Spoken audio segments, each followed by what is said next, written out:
to share something with you. That might put me in a very negative light, yeah. Relationships are not my forte. See if someone grabbed up my wife or something, completely different ballgame. I'll walk away from here, and this has been like a therapy session.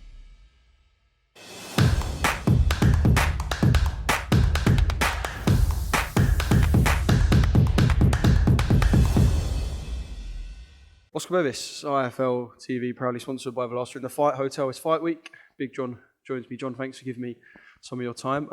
Yes, it's pretty lush settings, isn't it? I said it reminds me of being in Belgium or Holland when you used to go on football tours, and lovely hotel, really, really nice. You wouldn't think you was bang in the middle of West London. It's lovely. Looking forward to staying here. Yeah, obviously, Matchroom always looking after you and Johnny, and we know why, because, of course, they believe in the man. Quick one, obviously, what is this, fight number 7 or 8? Fight number 7. The fight week buzz is here. I said to Johnny, kind of, you got that feeling of nerves and excitement and whatever. For you lot, is it kind of become second nature now, this sort of feeling? No, you still get the same nerves as when we done it the first time, because it is only the 7th time, and bearing in mind the first 2, Johnny was in fighting in lockdown. So we haven't done it that many times, to be honest. So it's all still new. And obviously, this being close to home, it's not like the away day in Sheffield. We'll be coming backwards and forwards all the time, so it's not as if we just sat in there till Saturday. But we will be using the hotel definitely. It's lovely. Yeah, I remember when I spoke to you. I think it might have been at your place actually, and we were talking about Johnny on a fight week, and you said he can get a bit naggy, he can be a bit agitated. Has he been like that in the build up to this? Because obviously, as you've just said, there are so many pressures on, I suppose, someone in his position. Yeah, look, this is what you've got to understand. You know, people say to me, "Oh, you must have pressure selling the tickets, or my wife doing all the T-shirts." That's no pressure. Johnny's got the pressure. He's got to perform in front of all them people, and he likes to live up to them expectations. So the pressure must be immense, and he does get very aggy. And even this morning, I think we all had a row before he got in the car. But then when he got in the car, it was all good, all forgot about. So he just needs to eat after time, then he's fine. Like his dad? Yes, like me. And I'm just waiting to go into lunch now with Shane, but he just told me all they sell is small dishes. So I'm a little bit concerned, but I could have 3 or 4 dishes instead of 1. With Johnny, obviously, there's the whole thing surrounding the pressure of the tickets. And again, I'll revert back to when I spoke to him at Ali Pali. And he said, kind of perhaps it got to him a little bit that night. I can't imagine, obviously, the pressure that comes with that, but do you kind of have to remind Johnny at times that whatever pressures there are, these people are here to support him. So even if Johnny puts on the best performance of his life, the worst performance, these aren't people that are just going to turn around and run away from Team Fisher. I think with Ali Pali, I think he's a little bit more felt the pressure because he knew his hand weren't right as well. It's different when you go in knowing you're 100%. Listen, you're never 100%, but it's different when you know you're 95%. He knew he was only probably about 80% going into that fight. So that probably added to the pressure. But you're right, listen, I've always said to Johnny, I said, it's when you have a bump in the road, that's where you know he's on your side. And the people he's got around him immediately, they'll all still be with him if there's a bump in the road. And most of his fans will be as well. You know, they're all here to support him and all understand anything can happen in heavyweight boxing. But it is that pressure you think you've got to fulfill.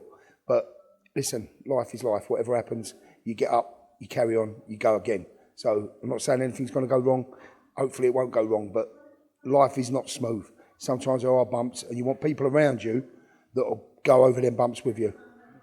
Yeah, without getting too deep, obviously, because there's such a large amount of people following Johnny kind of from the ticket side, if we take away the immediate people close to him, like you said, they'll always be there. Because you've got such a number of people, I think it's nearly 2,000 there at Wembley Arena on Saturday night, do you kind of have to be wary at times of who's around Johnny, who's getting close to Johnny? Because look at it in a sort of way where he's hitting that heights of fame where there will be people who can perhaps, I'll say, leech on, or there can be people who aren't there for the right reasons. Like I said, I don't want to get too deep, but is that something that you guys have to think about? It's spot on. We've already noticed it. You know who's genuine. You know the people around you that'll always be there. But you have noticed people coming and going in his life that you wouldn't normally have in your life, you know, and it is. And listen, Johnny's nowhere yet, but he's just starting to climb up that ladder. And the higher you get up that ladder, the worse it will become. It's good, not only myself and my wife, he's got good people around him, he's got his brothers, he's got family, he's got a good bunch of friends. Johnny's got friends that he's been mates with since, like, he was that high, and they'll always be there with him. So is there someone having to take the mickey behind my back? It's your son. Yeah, he's getting his own back on me because I've done it to him. But no, listen, we've had a few instances in the past where people come in, promise you the world, and they don't deliver the world. But we never expect people to deliver the world anyway. So goes in one ear and out the other. You just take people on face value on what they do for you. Actions speak louder than words. I want to talk about the way you kind of must deal with the tickets and the T-shirts and all that, because it's one thing doing it on a certain level. I know there's loads of fighters. It would be a close mate, be a brother, be a father, but you're doing it on a scale like no other. Like, if you look at someone like Josh Warrington, who's got a cult following, his ticket sales are done through kind of Matchroom, and people will book out and like they'll sell out the arena for him. Yours is still going through you, and 2,000 is a lot. That's an heck of a lot of people. So logistically, talk to me how that is not a headache, because it must be. It is a headache. I'm not going to lie to you. Even now, like we're here, I come to see Johnny do his workout. Thankfully, I was working in the area, so I could come. I'm here now, but my wife's at home. People are coming to the house, picking tickets up. She's got to deliver tickets to like local youth clubs and that we're giving tickets to. It's just non-stop. But it's a good problem to have. But as it comes to the last couple of days, you just want to say enough.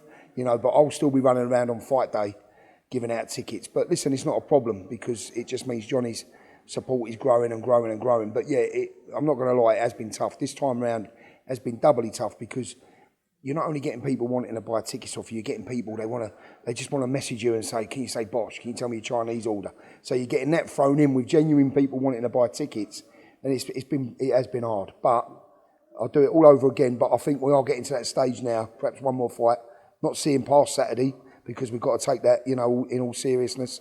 But hopefully one more fight, and then I think we'll have to go onto a link or an app or something like that. Stop sending Big John messages asking to say Bosh. Send your CVs over, because Team Fisher need a PA. I'm coming in there in a minute. I won't be too long, will I? Maybe I'll come in a sec. Yeah. Get a table. That's the content people probably wanted to watch you to order food. Crazy, the food. Mate, this whole thing, I know we've spoken about it before, but it's just blowing up like never before. You're doing club nights, freshers nights, appearances. Do you ever sit there and just pinch yourself about it? Always. You know, I'm just a normal bloke. I'm dad, like the 4 children, married, happily married. And when you turn up at these clubs, sometimes there's like 2,000-3,000 people there. And they're there just to see you. And I think sometimes it hits you and you think, bloody hell, I must look like right Wally, or, you know. But listen, it's just a bit of fun what we do. No one ever expected anything like this to happen. And it could go away any day. So we just enjoy it while it's there. And if we bring a few people a little bit of joy, you know, a lot of people have said to me they like watching the content, it cheers them up. So, you know, long may it continue for as long as possible. But I'm sure there's a lot of people out there that can't stand the sight of me, and that's fair enough as well, you know. But listen, I don't even really go on TikTok myself, so it's crazy though. It's crazy how it's taken off. Yeah, it's mad, because as much as it is all about what Johnny does in the ring, and that is kind of the whole sole focus of that, the TikTok and all that, that's the stuff around it. But it's just mad, because I suppose life is about experiences, and it's about looking at things and sometimes going, wow, I can't believe that. And I suppose another one is probably the fact that Tyson Fury is so on board with Johnny, by the way. The shirts, the energy drink on the shirts now, that must be another thing where you're like, wow, this is just, could you have imagined that when he was boxing at Exeter Uni? Listen, never imagine it, but Johnny, forget about me or anyone else with like TikTok. Johnny is a relatable young man, he's a likeable young man, he's honest. You know, I know I'm his dad and it's hard to talk like that, but, you know, something happened the other day and I can't devolve it, but it made me even more proud of him as his dad, you know, because he is a proper young man, and like, he just reminded me of his granddad when he done something the other day, and it just fills you with pride, you know. And if I can see it, and I know I'm his dad, other people can see it. And you know, Tyson, Johnny went up there and sparred Tyson, and Johnny gave a good account of himself. And I think Tyson appreciates the work he's putting in. You know, he's a boxer, and Johnny and Tyson got on really well. But for Tyson to have his like ferocity on the back of the fight night t-shirts for the fans is just unreal. But you know, people like Tyson, top respect to him, top respect to all the top boxers, but we've also got Eddie Hall coming on Saturday as well. Yeah, he messaged me the other day, he said, look, he wants to come, so we're sorting Eddie Hall out, because Johnny's done a lot of work with Eddie Hall.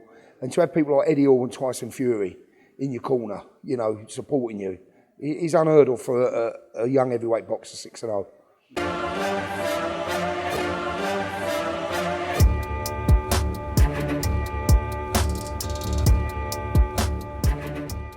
I'm going to share something with you that might put me in a very negative light, yeah. Relationships are not my forte. See if someone grabbed up my wife or something, completely different ballgame. I'll walk away from it, and this has been like a therapy session.